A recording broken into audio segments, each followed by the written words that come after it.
Hey guys! Welcome to a new episode of my play to earn journey, and today I'm trying something new in the form of a mobile game. I am referring to Galaxy Fight Club, and I invite you all to see how I get obliterated by veteran players of the genre. Quick disclaimer, I am not a big fan of mobile gaming and I am a complete noob at it, hence my hesitation to give it a try sooner. Stick till the end of the video to see what made me change my mind and why I am looking forward to seeing this game develop and possibly even reach millions of players.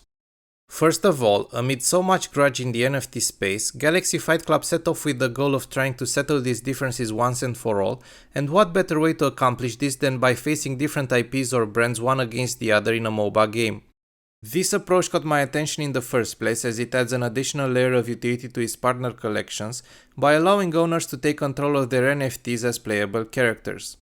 The best part is that Galaxy Fight Club also includes free-to-play access, potentially increasing crypto and NFT adoption among traditional gamers. This is part of their growth strategy, placing game experience and network effect at its core. In-game economy should be a core pillar of any play-to-earn game, avoiding hyperinflation while maintaining the feeling of progression. The latter can easily be achieved through itemization, as well as adding an element of chance via RNG.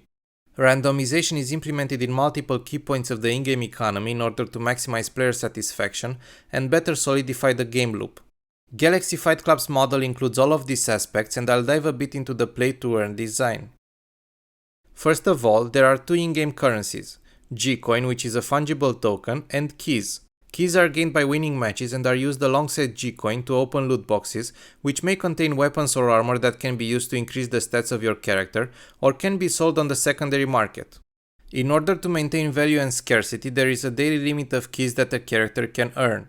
Secondly, G-Coin is required to forge weapons as well as train second-generation fighters.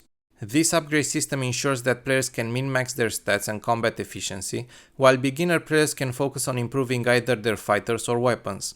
When upgrading weapons, you also need to consume a set number of lower tier weapons, thus lowering the total supply. In addition, weapons are also burned during the training of second generation fighters. Generation 1 fighters can also breed to form Generation 2 fighters, but this in turn cannot breed further. This model aims to control the hyperinflation of characters. I got the chance to try out multiple combinations of fighters and weapons, and I loved the playstyle variations they offered. However, when facing players of different skill levels, stats fall on the second place as there is a significant skill cap. As far as game modes are concerned, players can choose between 1v1, 3v3 and custom games. Custom games will be used to organize tournaments which will award both G-Coin as well as ETH. I have played each game mode and my favorites were by far custom games and 3v3. Mastering movement and different weapon ranges as well as projectile travel times can make a huge difference. Projectile travel time allows for skilled jukes and narrow escapes which can prove decisive in clutch moments. A character's strength is determined by three different factors: race, armor, and most importantly, weapons. As far as weapons are concerned, melee ones are obviously easier to handle as you don't have to target from a range, but again movement can be used to outmaneuver close range attackers. Weapons come with both a special attack and a defensive tool such as a self-heal, a shield, or a sprint ability. I initially played it on mobile, but as my fingers were struggling to keep up the pace, I decided to download it on my M1 MacBook, and it worked perfectly thanks to M1's ARM architecture. However, movement was smoother on a mobile device and apparently controllers work even better. Teamplay changes the entire game dynamic and allows less experienced players like myself to play the role of a ranged support or even a distraction, exposing enemy flanks. Since there is a lot of movement involved, one of the best weapons for both beginners as well as pros in my opinion is the Molotov cocktail, as it can be used from afar as well as to restrict zones as it leaves a damaging patch where it lands.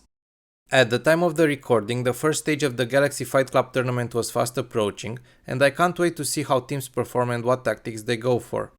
This tournament will award close to $500,000 split over multiple phases.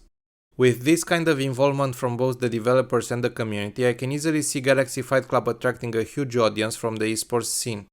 Fast forward as I finished editing the video after the tournament took place, the two finalists, which were Polemos and the Way of Zen, have chosen a two-ranged 1 melee comp focusing on long-range pokes while melee tried flanking lower health targets. I want to highlight Aziol, who went for a very bold pick, the Magnet. Regarding my Molotov cocktail prediction, I have seen teams frequently use it and it did achieve its purpose of limiting movement for enemy teams, but I want to make two notes on that.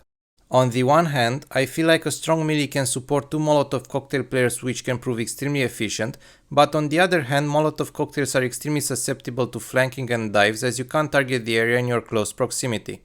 Basically, you can't throw Molotovs on top of your position, hence you are neutralized by enemies hugging your melee range. I look forward to seeing what future tournaments hold and how teams will adapt their strategies. Investors are another big plus for Galaxy Fight Club, two of them being Animoca Brands and Sequoia India Capital. A big shout out to the community, which is extremely helpful and eager to play the game with every occasion, especially since the release of custom games. Overall, despite being terrible at the game, I enjoyed playing Galaxy Fight Club and I hope it succeeds, as it would be a great on-ramp for non-crypto gamers as well as an environment where NFT fanatics could settle their differences once and for all. As always, if you enjoyed this content, make sure to drop a like and subscribe. Thanks for watching!